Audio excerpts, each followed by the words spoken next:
O preço do petróleo cai nos Estados Unidos, registrando o menor valor em 21 anos. Denise Campos de Toledo, conosco aqui no Jornal da Manhã. O que isso quer dizer para o mercado internacional, esse valor, hein, Denise?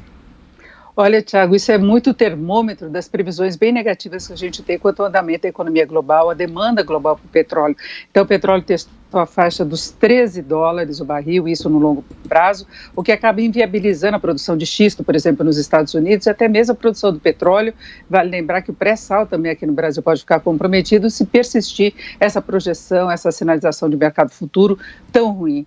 Mas é muito reflexo das dúvidas quanto nós temos, todo mundo tem, em relação às condições de uma saída da quarentena nos vários países. A gente vê pressões na Europa nesse sentido, mas ao mesmo tempo ainda se convive com números muito ruins da pandemia. Nos Estados Unidos, o presidente Trump também está cobrando uma retomada das atividades, só que os estados temem os reflexos que isso possa ter sobre a pandemia, especialmente em Nova York. Aqui no Brasil nós temos a mesma pressão, com o acréscimo de uma crise política que pode comprometer mais à frente a retomada das discussões, então, de reformas que vão ser importantes, até para que o Brasil tenha condições de reagir em termos de atividade econômica, de sair de uma crise que está pintando muito séria agora. Nós vamos ter uma recessão muito pesada também aqui na economia brasileira. Se tenta fazer o máximo para minimizar todos os efeitos econômicos do coronavírus, da pandemia, desse isolamento social, mas é uma situação de conflito que temos aqui no Brasil, que traz mais insegurança. Isso, claro, tem repercussão também no mercado local.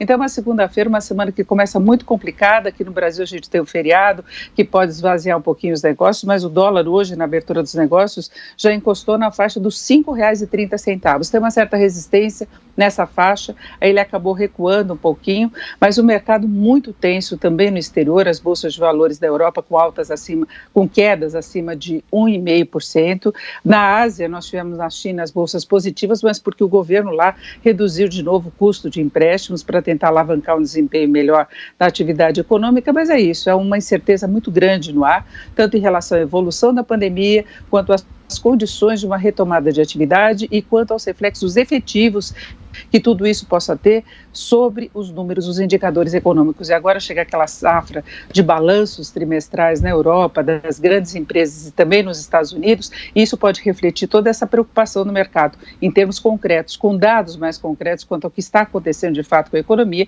e nós tivemos a prova disso até nessas mudanças todas das projeções do mercado para a economia brasileira. Agora contando com uma retração do mercado na média de 3% do PIB este ano, inflação abaixo do piso da meta e a taxa Selic podendo cair a 3%. Novos cortes históricos da taxa básica previstas aí pelo mercado como uma forma de fazer frente à crise econômica.